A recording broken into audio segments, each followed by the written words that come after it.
DJ Sudhanshu, DJ Sudhanshu, DJ Sudhanshu, DJ Sudhanshu. काको काको काको काको। ओम विश्वमे स्वाहा, ओम अग्ने स्वाहा, ओम लक्ष्मी स्वाहा, ओम गणपतये स्वाहा। डीजे बोलो न प्रिय, आप बोले थे शॉपिंग के लिए। ना ध्यान मेरा अभी भंग करो है प्रिय, मोबाइल बंद करो, थोड़ा धैर्य रखो रजवंती। अरे आप है जी, अरे आप है जी, अरे आप है जी बड़े फरकंडी, हिलाते हैं झूठे रोजा घंटी, तोहरे बात का न कोनो है गारंटी, हिलाते हैं झूठे रोजा घंटी, हिलाते हैं झूठे रोजा घंटी। DJ DJ DJ DJ DJ Sudhanshu, DJ Ankush. काको काको काको। ये देखो प्रिय, मैं तुम्हारे लिए क्या लाया हूँ। क्या लाए?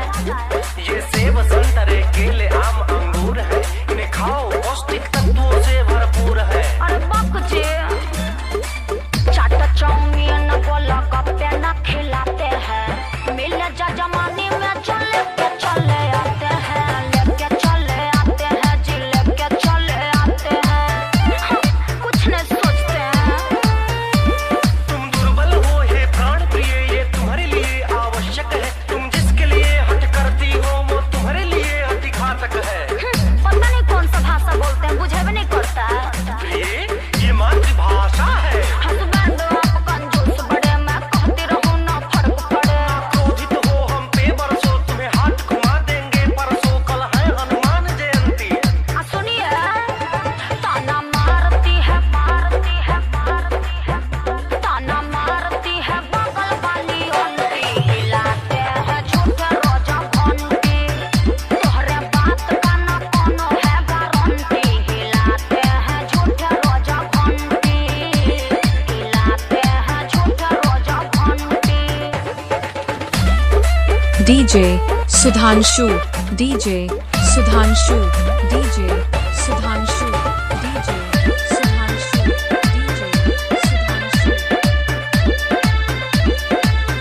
डीजे ये देखो 80 घाट अजब मन भावन है, SD कल कल बाबू। चल चल बहती गंगा अति पावन है। हट हट कहते हैं घाट वाली आते हैं, लाली लिपस्टिक कुछ नहीं दिलवाते हैं, नहीं दिलवाते हैं जी, नहीं दिलवाते हैं। आज तक जजमानी छोड़ के कुछ की है? श्रृंगार कुतर से वो नारी जो सूरत से ना सुंदर हो, तुम नक्श स्वर्ग परी जैसी, तुम सुंदरता का समुंदर हो। हमरा माथे पे कहीं मूर्ख रूप नहीं ना लिखा है जो इतना बतियाते हैं। मैं सत्य कहता हूँ और तुम संदेह करती हो। हाँ, अरे हटिया जो पट्टी पढ़ाते हैं, हमें चन्ने के झाड़ पे चढ़ाते हैं। क्या लगती हो जब हंसती हो, मेरे मन मंदिर में बसती हो, तुम हो मेरे चैन की बंशी।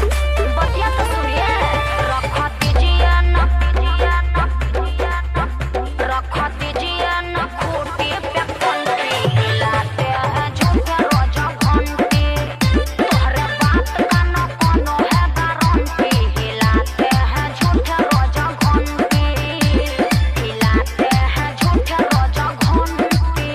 शांति शांति, कुछ हमारा भी काहे नहीं मानती।